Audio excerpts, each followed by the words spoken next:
For Sherry Bennett, COVID-19 was a time for new beginnings.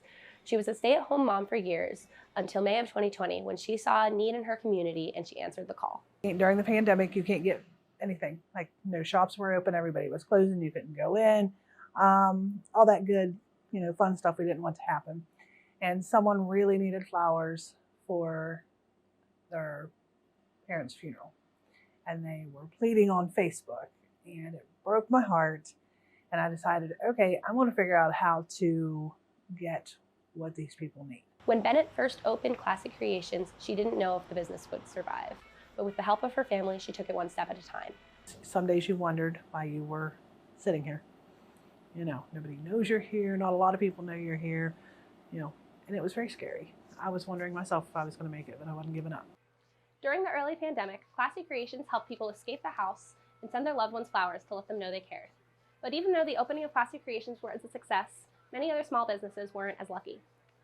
In a census survey, 60% of small businesses reported that COVID had a negative impact on their business, and less than 10% reported a positive impact. People still wanted their friends to know, hey, I'm still thinking about you.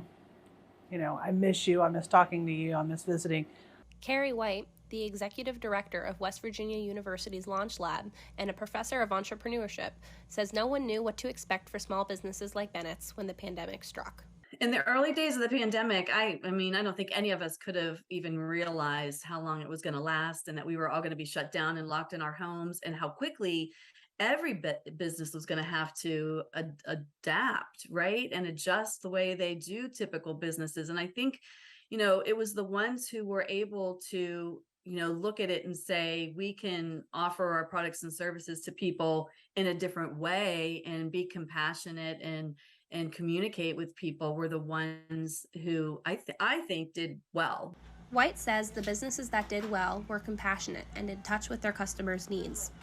I think that it's true for any businesses, not just during the pandemic, but also, in running any type of a small business, you have to be flexible. I think that's the biggest thing that we learned from the pandemic in businesses that opened is you have to understand what's going on in the environment and know what's going on with your customers. And if you're in contact and communication with your customers, then you can adapt pretty quickly because you know what's going on with them. I think some of the businesses that didn't do well maybe were out of touch with their customers. They didn't realize what people were going through. They didn't realize what people needed.